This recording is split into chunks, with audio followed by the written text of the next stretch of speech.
Cooper Talk. Welcome to Cooper Talk. I'm your host, Steve Cooper, and remember, I'm only as hip as my guest. And I got to tell you something, people. My guest today, back when I lived in San Diego, I waited tables at Planet Hollywood, and his band at the time, Smash Mouth, was playing some Super Bowl event. We always had celebrities walking in, but not as much as when I worked in Beverly Hills. But we were all excited because we were sitting there looking, and Smash Mouth was really hot back then. And we're like, hey, check it out, it's Smash Mouth. And it's just a small world that years later, I'm talking to him, and his band, the Defiant. I was listening to the album. It's really good. They just played in Philly. They were just on tour. And my guest is Greg Camp. How you doing, Greg? I'm doing well. How about you? I'm doing good. Tell me, I want to hear about the Defiant. You know, I hate going to the gym, but I only do the treadmill. But at the last 2 days, I listened to it to the treadmill, and it's really good to walk to, and it distracts me. But tell me about how the Defiant, how it all came together, and what was the whole process? Let's see. Years ago, Joey LaRocca and I, our kids were friends, and we were hanging out at this park in Highland Park, Los Angeles, California, and we ran into Dickie Barrett.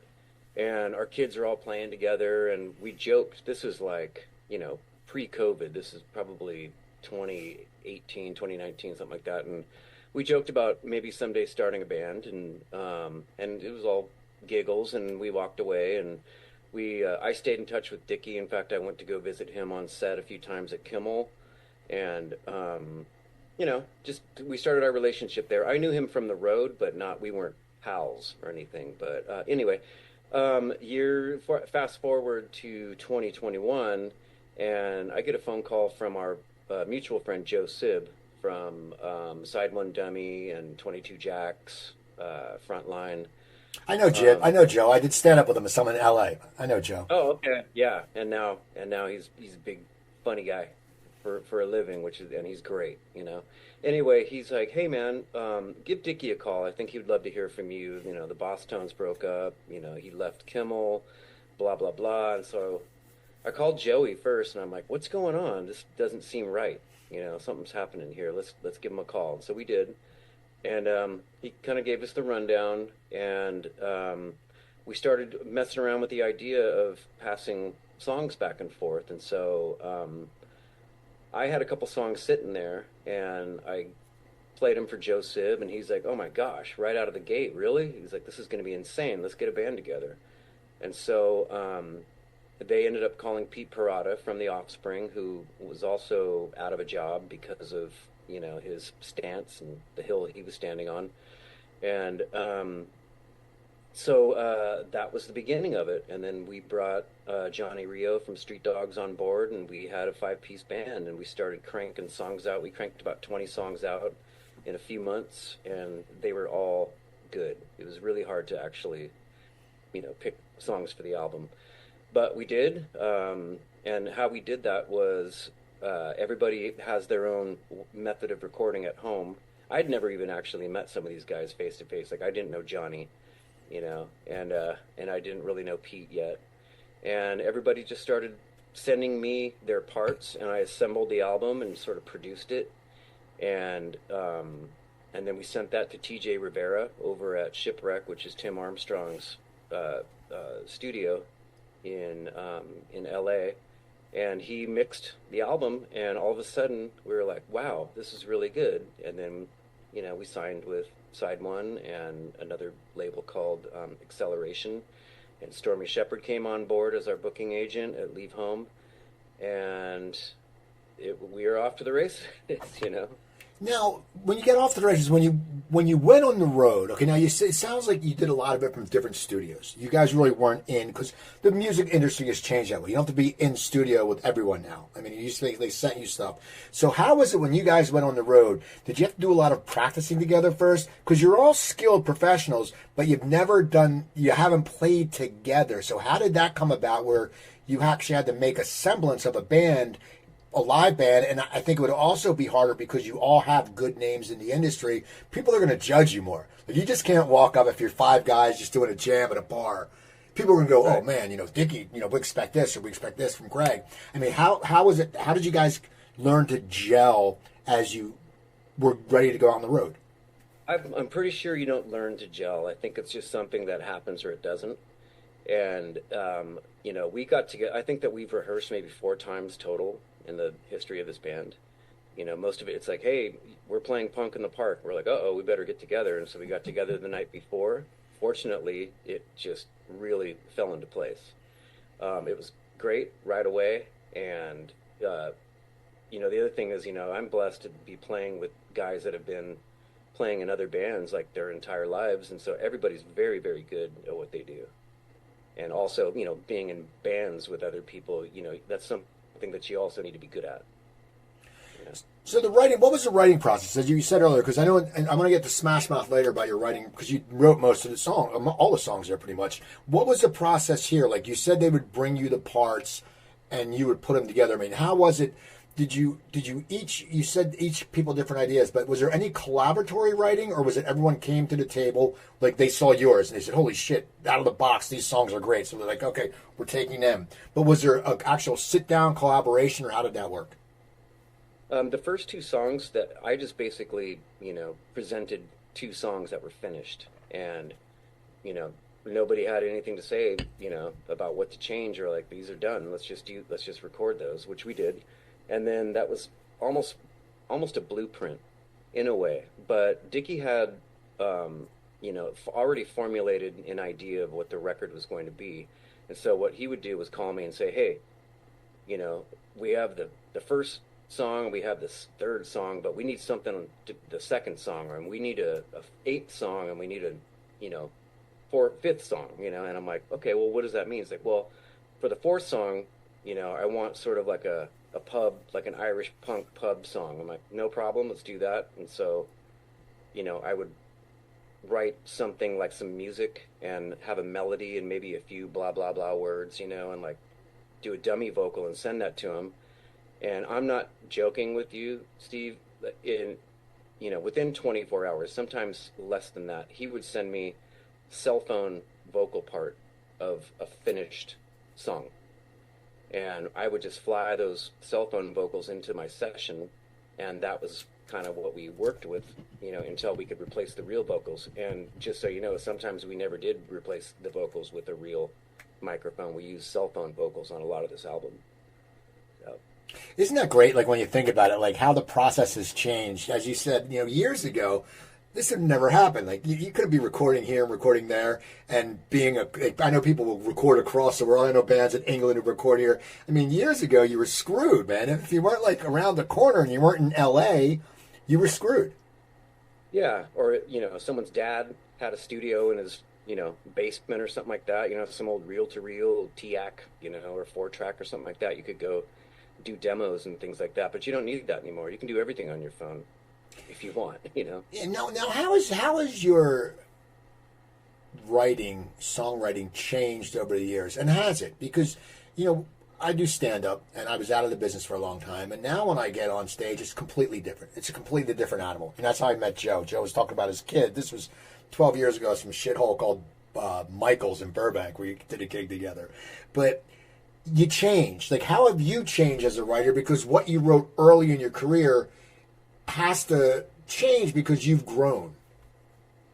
Yeah, I mean, I think it's always changing, and I think lately what's different is that I don't stop myself anymore. I used to be my own, gatekeeper, where I would start a song and go, who the fuck is going to care about this, or who's going to want to hear this, or my friends are going to laugh at me, or this song doesn't matter, to anyone else but me. And I don't do that anymore. I write for myself now, and whatever someone else can use, cool. If it's a Defiant song, great. If it's a song for someone else I'm working with, great. Or if it just sits on my desktop, that's great too. It's just, I don't stop myself anymore. How did you get there? I mean, is it because you've sold millions of records? I mean, there's something that, people usually call it writer's block. And my writer's block has always been, it's not that I can't write anything. When I write something, I go, God, that sucks. Or that's not funny. It's one of those things. You're your gatekeeper. You can't do that. Yeah, I know. But but has it, what made you get to the point where you're like, screw it. I'm going to write. I don't care anymore. Was it because you can look and you have had a good body of work and you've had success that makes it easier for you? I think it's two things. One of them is that, I know there's a few people in my life that are sort of like really harsh critics. And every time I write something, they pop up in my mind. And so I had to basically go, there were a lot of songs that will never be heard by anyone else because of these other people. And I'm not saying they're bad people, they're just outspoken and they're critics and they're music lovers and they're art lovers, and so they know what's good and what isn't as far as they're concerned. That doesn't mean that somebody in the world is not going to like it or is going to like it. And so that was always in my mind.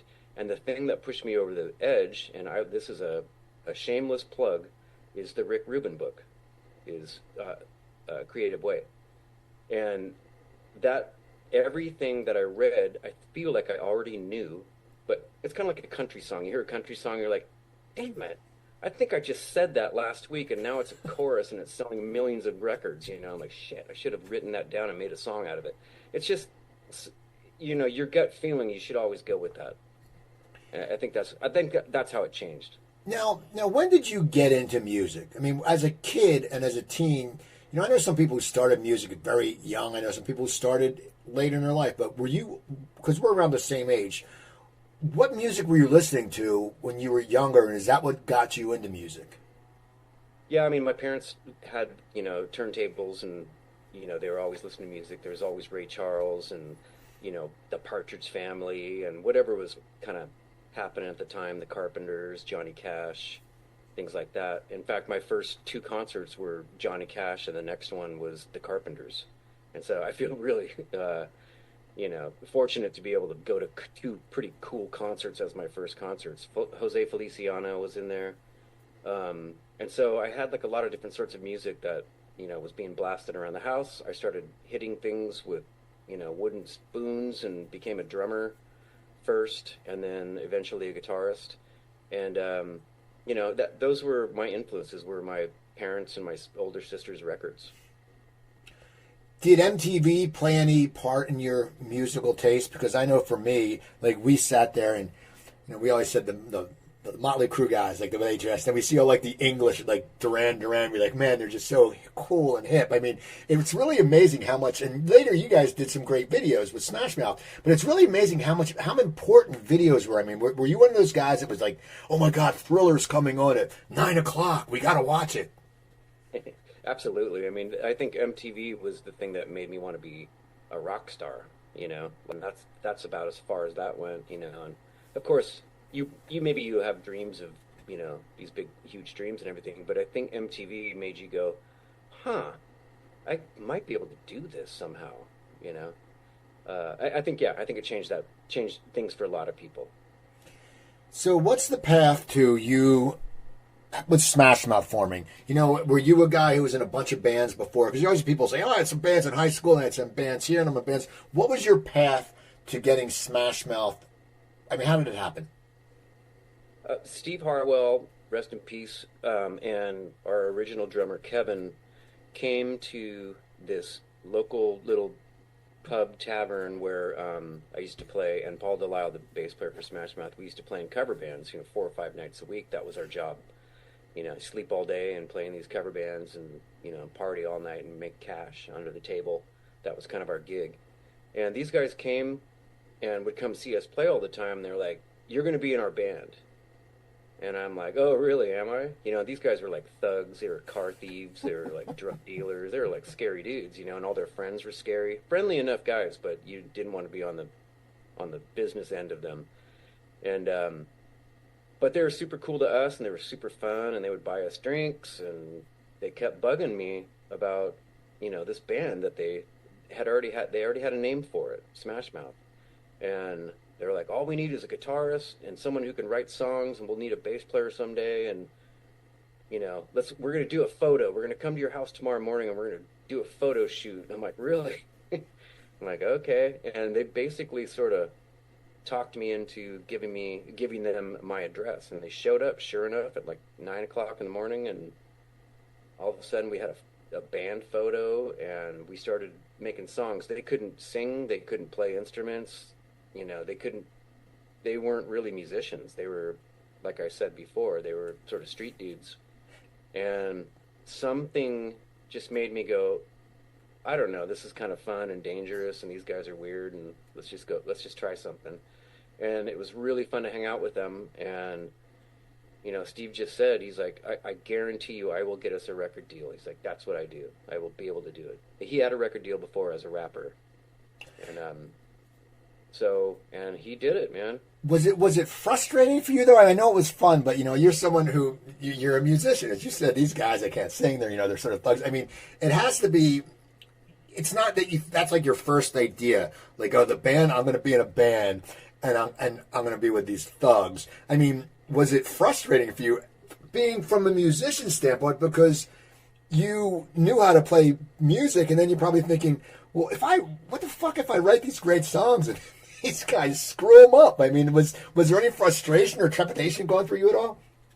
There was definitely frustration, and that's when I kind of decided, I'm like, well, it doesn't have to be good and perfect. It's not like prog rock. It's not Steely Dan or something. It's like let's just stay on a level that they can, keep up with. And so we just started making this rock music, and it ended up being sort of a hybrid of punk and a little kind of metal. And there wasn't anything pop about it at first. It was very raw and just rocking, and really sloppy and raw and pretty bad, but something was great about it, Now, how did you get that first record deal, and what was that like once you went into the studio? Because if you've ever been in a studio, I'm guessing it's pretty not terrifying. You're excited, but it's a different world than playing live. I mean, was it hard for Steve to get that record deal for you? Well, I mean, it wasn't just us that did it, and I don't know, maybe you've heard this story before, but there was a man named Carson Daly that was at a little radio station, actually a pretty big radio station in San Jose, California, called KOME, which was the sister station of K-Rock in LA. And he was a DJ there. His time was kind of midnight. He had when he first started working there, he had early in the morning hours. And then he slowly moved into the 5 o'clock position. And he had this thing called Carson's Pick of the Day, and he started playing a demo that we recorded. And all of a sudden we were on the radio, and we were getting phones. People were calling and going, who the hell is this band? And we didn't play very much around town. We weren't really good enough to play out. And so we practiced. I mean, we practiced every day to try to get up to speed with all the other bands that were around. And we ended up getting pretty up to speed, for what we were, we did pretty well. And then our manager gave us some money to go record with the producer Eric Ballantyne, who was, he did Good Charlotte and the Dwarves and Queens of the Stone Age and people like that. Not back then, but he at that point I think he was working with Third Eye Blind. And so we went and did some songs with him, and then we gave those songs to Carson. He put one of them on the radio. All of a sudden, we were blowing up. And then at the same time, Carson got hired at K-Rock in LA, and he just took us with him and started playing us on the radio there on his 5 o'clock spot.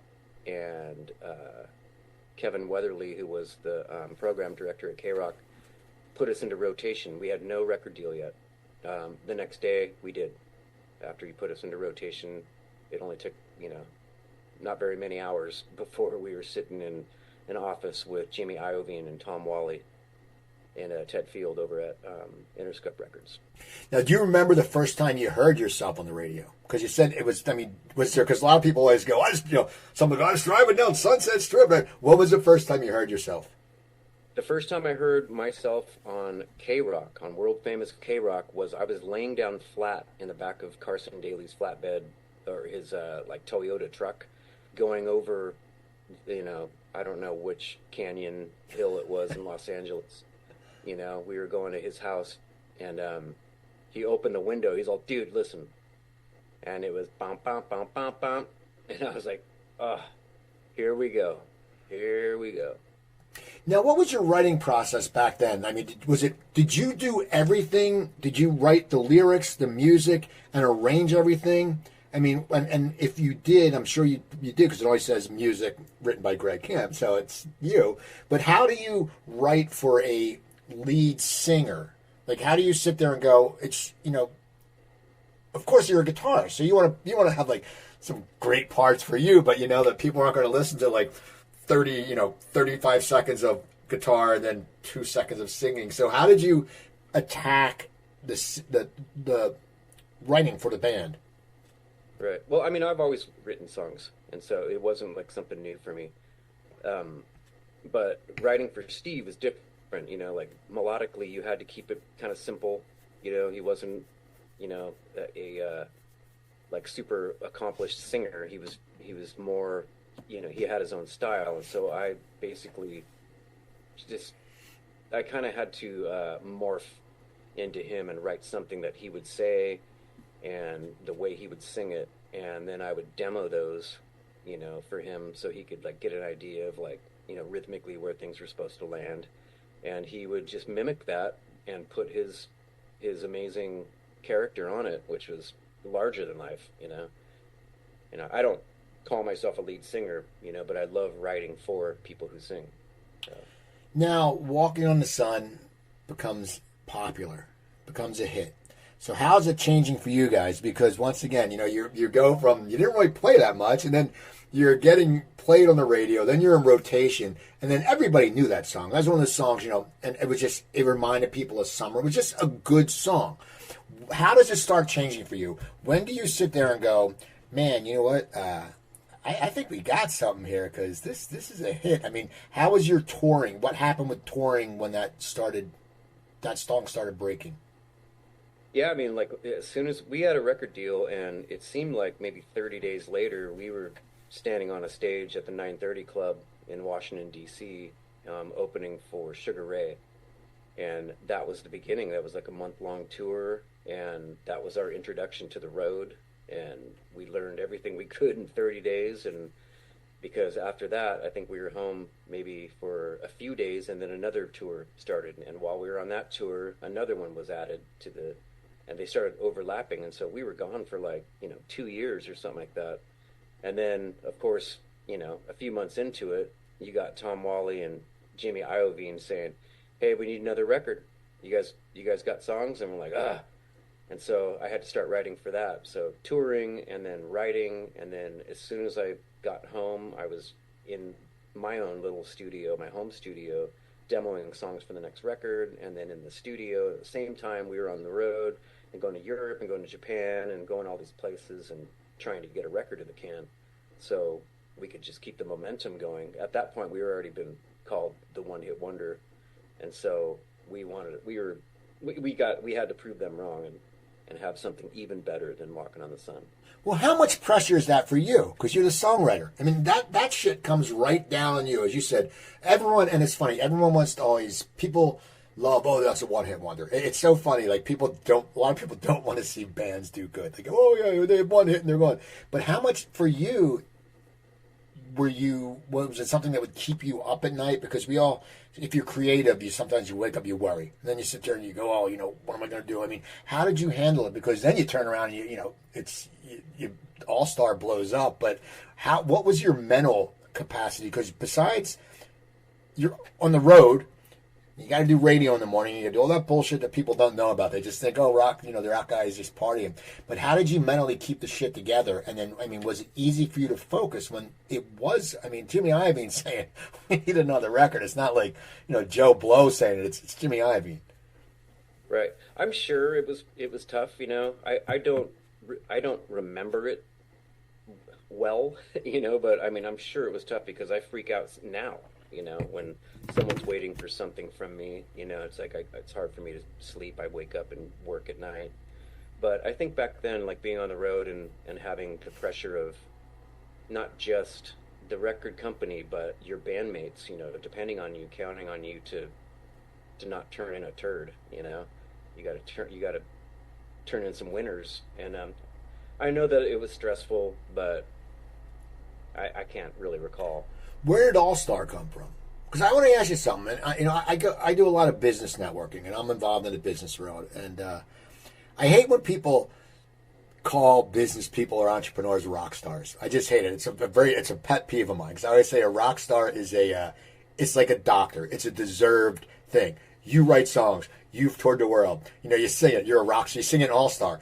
I want to know, how do you feel about that? Because if I was a rock star, I'd be pissed off. I'm like, no, you're a copier salesman. You're not a fucking rock star. You know what I mean? I always wonder, how do musicians feel about it because that term is so easily flung around now. It's like when comics, people go, I'm a comedian. Really? Oh, I did 3 open mics. You're not a comedian. Unless you're doing 250, 300 shows a year, you're not a comedian. So what is your take on when people use the term rock star?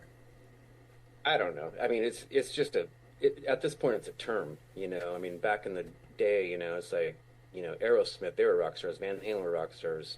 They lived a certain way. The Rolling Stones are rock stars. And so, yeah, when someone goes, when someone does something that's amazing, like catches a fly ball or something, and they're like, "Wow, that dude's a rock star," I'm like, it's funny how that. No, you mean he throws TVs out of windows and sleeps with tons of women? I don't think so. Or maybe he does.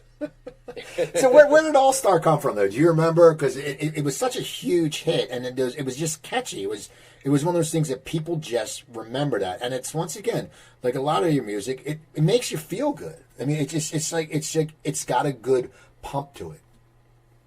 Right. Well, I mean, there's a few different things. The music itself, it started with a breakbeat. We were listening to tons of hip hop back then, Tupac and Eminem and everything that was happening there at the end of the '90s. And so I just grabbed a breakbeat that I thought was cool, and I started playing bass to it, and it sort of almost had like a oh gosh, I don't know. It just the dun, dun, dun, like, is she really going out with him? That I'm like, this is kind of cool. You could actually like do a hip hop version of that song, And so I started playing that bass line, and I started whistling, and so that's where that whistle comes from. I whistled the melody to the song as I was recording the demo, and I ended up filling in the blanks with lyrics. And the lyrics are really they're a lot darker than people might think. It comes from a true story. It comes from someone telling me that I wasn't going to make it. Someone that was calling me a loser and making fun of me because I had a learning disability when I was a younger person. And I think they call it dyscalculia now. It's almost like dyslexia, but I suck at math, and numbers baffle me for some reason, and that's weird as a musician. But still to this day, I'm terrible at math. But I was kind of like feeling this hurt, and I was relating to a lot of the fan mail that was coming through. All these kids were like, my brother calls me stupid, and my dad's an alcoholic, and my friends think I'm lame for liking Smash Mouth, and, all these things. And I'm like, man, I can really relate to this person. I'm going to write a song that is basically relating to them and have some sort of turn and have an affirmation, like a self-affirmation every day. You can look at yourself in the mirror and tell yourself that you're an all-star or a rock star and you're going to be okay, And so that's where that song came from. And now, for you, when you write, do lyrics just pour out easily to you? I mean, when you sit there, you have a story. And it's not like if you write a screenplay, you go fade in, we have 120 pages now, 180 pages, the movies are so long. But, I mean, for you, does it just hit you? Is it one of those things, like for me writing, a joke will just hit me. I'll say to my wife, "Oh, you think this is funny?" She'll go, "No." And I'll go, "Okay, that means it's funny," because she doesn't like my sense of humor. But for you, does it just pop, like back then, did it just pop into your head when you're writing that? Like, did you just go, you went, holy shit, this is the answer? That's one thing that hasn't changed with me. It's terrifying for me to sit down and write lyrics for a song. It's always the last thing I do. And I usually do the music and the melody and almost produce the entire track before I even sit down to write lyrics. And because it's scary to me, but every time I do, I end up writing too much, and I have to, strip it down. So I do know that it pours out of me when I sit down to do it. It doesn't pour out of me like as it's being in the process. I have to actually sit down, put pencil to paper, and do it. Now, how would why can't we be friends? How do you decide what direction that's going to go? Because you're doing a cover, but it's doesn't. It's a different. It's got a Smash Mouth spin. Do you have to sit there? I mean, how did you choose? Would you choose some of these cover songs you did, and how do you decide how you're going to spin it? Because it doesn't sound like the original. Which I think when we hear covers, we don't want it to sound like the original. Somebody suggested that we do that song, and I'm like, well, it's kind of slow, so let's just do a double time version of it. Let's start it slow, and then let's crack into a little more of an aggressive thing. And I mean, it just fell into place right away when we got into the studio. Now you're getting bigger. The band's getting bigger. How are you handling it? How are you guys handling the fame? Because, as you said, you had some early fame, but then you're blowing up. I mean, what is that like for a gentleman who's people don't, you can't take a class on how to handle being a rock star. I mean, how did you guys handle it? Were you more like the lowest key of them all, or how was it working? Yeah, for me, I mean, I was still able to be anonymous. I could go to the grocery store and the gas station and everything else, and nobody knew who the heck I was, so that it was fine for me, and which was great because I had work to do. I had to make sure that we didn't have a sophomore slump, and make sure my guys were taken care of. And Steve was a rock star, and he was enjoying this sudden fame, and he was doing everything that you're supposed to do when you're a lead singer. And so he took off, and I didn't see him for a while, and I wrote a record, and then I'm like, okay, let's get to the studio. It's vocal time, get in here, so. Now the song, I want to hear the song about waste. Because that's one that's what I love the song. And it's a matter of, once again, it's not what you're expecting from Smash Mouth, but it hits. I mean, where did that come from? And was that, I know it leads to you and I believe your wife. Was that easy to write because it hits home, or is it harder to write because it hits home? Yeah, that was Steve and mine. That was our favorite song. We loved playing that song. We always would get a little teary during that one. I don't even really remember what started it. I think I was just playing some chords that I really liked and started, like I said, I sat down and wrote some lyrics, and that just came out that day. I'm not sure if it's about any one thing or one person in particular. I think it might just be about a few things. But yeah, definitely, my then wife, it was probably something about her, and probably about the fact that I was just gone. All this, we got married, and a year later I was gone, and that was it. The marriage didn't survive.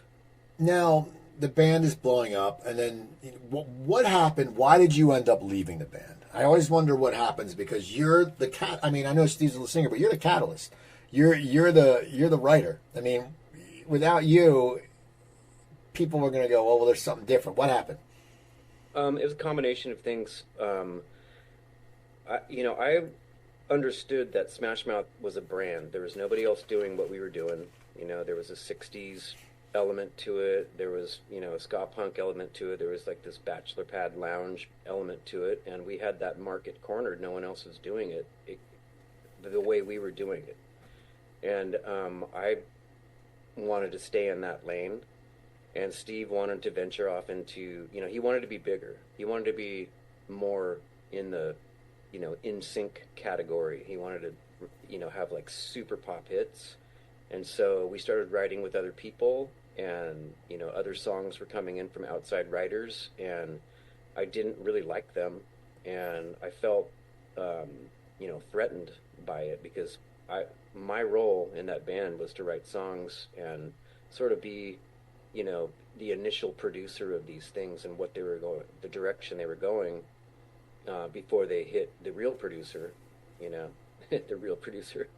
I wasn't allowed to produce the records, it wasn't something that Steve wanted me to do. He's like, no, you just write the songs, let's let someone else produce. And I understood it, but, I felt like whatever control I did have was almost gone at that point. If I'm not writing songs, and I'm just playing in a fucking cover band, you know, and I can go do that somewhere else and probably make more money doing that, you know. Is it hurtful? I mean, is something like that hurtful to you? Because, as I said, the songs you wrote put them on the map. I know it's the different things, but without, you writing All Star, Smash Mouth might be a completely different band. Is that hurtful for a musician? Because I know creative people were very sensitive.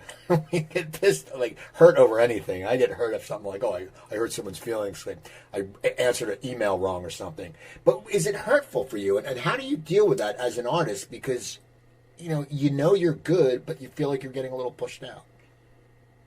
Well, I mean, here's what it really is. When you write a song like All Star, yeah, it's a good song, but there are other things that made that song as big as it was. There is a humongous movie called Shrek that was, came out right at the same time, and our album was out. It was already on the radio. Then they put it into Shrek. Then all of a sudden it had more life, and it continues to have life. And what they were asking me to do, what Steve was asking me to do, and the management and the record company, is write a song better than that that's going to top that one. And I was like, really? How are we going to do that? Okay, I'll write a song for Shrek 2, and maybe we can do that again. That's really the only way this is going to work, Unfortunately, Counting Crows beat me to that one, and they got the big song in that movie. My song was better. Let's just put that on the record, okay? My song. It was though. No, okay. So you when you decide to leave the band, was it a hard breakup? Because now you came back, or were you just like, did they understand? Did Steve understand that you wanted a bigger role? I mean, was that something that he could understand, or did he have a big ego that he couldn't deal with that? Well, let's just remember that was just one part of it. That it was just one part of it. I was losing control. I was losing my role in the band, and that was part of it. And then there were other, inner workings of the corporation and the organization that I didn't agree with, and I was feeling like maybe somebody may have been doing something a little underhanded in the organization. And when I brought that up, Steve was like, well, no, that you're wrong, or even if that is happening, I can't do anything about it. And which made me kind of just start second guessing everyone else around me, and I got paranoid, and I went, well, I just don't want to be here anymore. It's like, I don't feel like I'm needed, and I feel like I'm going to fuck this whole thing up if I stay here and start pointing fingers and, causing a problem. And so I just stepped out. So when you walk away, when you step out, mentally, what is that like? Because it's been a big part of your life. You played huge concerts. You sold out places. All of a sudden, do you lose a little bit of your identity, because your identity's wrapped up in Smash Mouth? Because you from the beginning, you guys raised it. What's it like when you first walk away? Do you sit there and say, I can decompress? Like when I moved back from out of LA back to New Jersey, like for 3 months, I just decompressed. I'm like, oh my God, it's not going to take me an hour and a half to go 8 miles. Oh my God, my mortgage is half my rent, which now is probably 1/3 of my rent. I just decompressed. Was there a decompression time for you, or did you want to get right back and just start creating for yourself? I did start creating for myself. I did something right away. I was already in another band too. But I did want to do a solo album, and I wanted it to have songs in it that were turned down by Smash Mouth. I wanted to release those songs because I liked them, and so that's what I did. That was the first thing I did. And I got a deal with Bar None, little kind of ma and pa label, and did some shows and did South by Southwest and CMJ and all that stuff. Did my thing, got that out of my system, and then I started doing film and TV, which was kind of where I really enjoy being. I can stay home and be with my family and just crank songs out for my company. How did you attack that big monster? Because it is like, I mean, a score is so much the movie. I just interviewed Jack Hughes for the second time, and Wang Chung, and they did To Live and Die in L.A. And they which I came to him love. and said, they said, just do this. And he was like, it was amazing because it was so much freedom. They didn't say, we don't want to hit. We just want you to write. So how did you get involved in it? Because a score, I mean, a score can make a movie. And just, it's such a difference. I mean, we remember scenes in movies. I know it's not part of the score, but Goodfellas. You remember when Layla's playing? They do the montage of all the people dying. So how did you get involved with this? And was it something that you had been thinking about when you were in Smash Mouth, or was it something that when you got out you said, "This really fascinates me"? I've always wanted to do it. I've always been a big fan of movie scores, and Wang Chun, To Live and Die in LA is one of my favorites. And have you seen the John Mulaney show on? I have to. Someone just told me about it this morning. I have to watch it. The one from the last week. Each night, it's like, yeah, I have to watch it. Yeah, and it's based on the graphics and the music is based on To Live and Die in LA. It's so cool. Anyway, I wanted to do it. I was doing things here and there. I was doing some commercial music and a little bump here and there or whatever, or bumper or whatever you want to call it. A bump's a different thing, right? Bumpers for television and things like that. And just trying my hardest to break in. It's a really hard thing to get into. And then someone came along and just said, "Hey, I really like your music and I want you to score my film." And that was it's called Valley of the Sun, and it's about a porn star who goes crazy and walks off the set naked, stark naked, and gets arrested, and then his parents come and pick him up and take him to Arizona to this convalescent retirement community, and he's this porn star walking around in this retirement community. And so I got to do this kind of wah wah funky horn surf music for this movie, and it was just right up my alley. I just loved it. And so I was bit by that bug. And I've only done a couple other full scores since, but usually what they have me do is write songs for scenes for movies. And so that's kind of what I'm doing now. Well, what's the difference between sitting down and trying to write a hit, like I just said, you needed to have a hit, and sitting down and writing, you don't need a hit for a movie if it fits in. It's all about not this, ooh, it's I mean, is that easy for you now? I mean, is it easier than trying to write a hit? Because is it as taxing, or what is your feeling when you sit down and they go, "Hey, Greg, we got this scene. It's a porn star walking around in a convalescent home, and an old lady's looking at him." I mean, how do you is it still pressureful, or is it just relaxing now because it's part of the big picture? It's not the big picture; it's part of the big picture.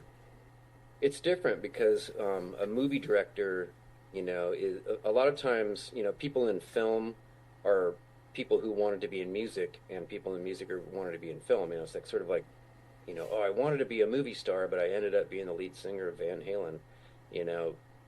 And movie directors are very musical, but they don't necessarily play instruments. And so you've got this guy who's not musical or doesn't really know how to speak the language, trying to explain what he wants for a scene. And so I've learned that they don't know what they want until they hear it. And so they may say, I want I want a rip and slash solo, for this car chase or whatever. And then I'll turn in this beautiful, soundscape thing. And they're like, huh, I didn't know I needed that, it's that's kind of the thing. It's a gamble. You never know. They don't know what they want until you turn something in. Now, are you going to keep doing this? I mean, what's going to happen with the Defiant? I mean, what are your long-term plans? Because you've already been in a hit band. You've been in a huge band. I mean, you've seen shit that people haven't seen.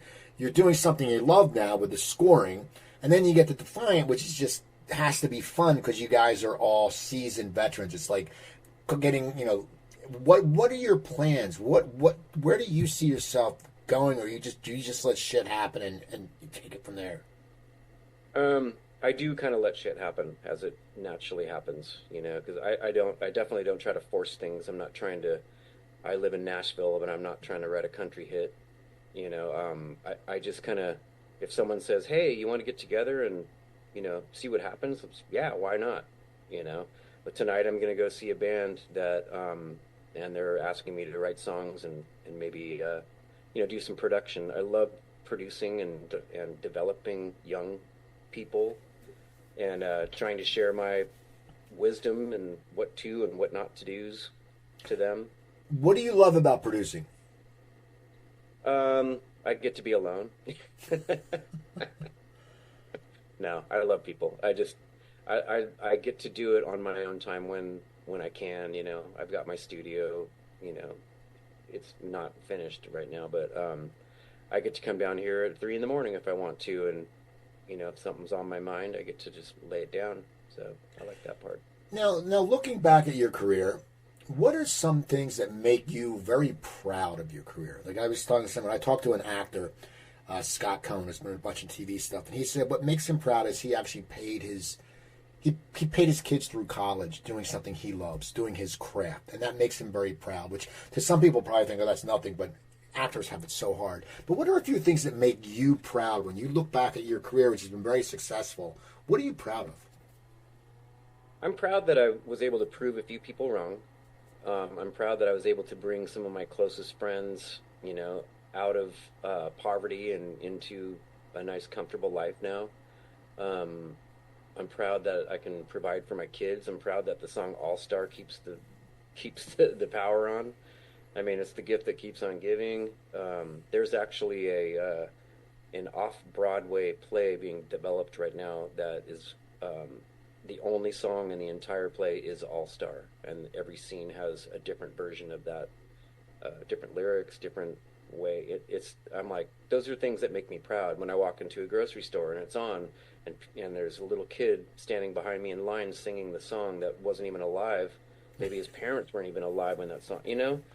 It's bizarre how the legs that song has. So yeah, I'm proud of that. Well, before we go, give me one or two good rock and roll stories. Just give me something crazy that happened when you were with Smash Mouth or whatever, because you guys, I'm sure you lived it up. I mean, that was the band. You guys were like the good feel. It was a good feeling band. Just give me a story or two, because I love to hear. I like to live vicariously through you rock stars. So I just told my daughter wanted to watch the Elvis movie.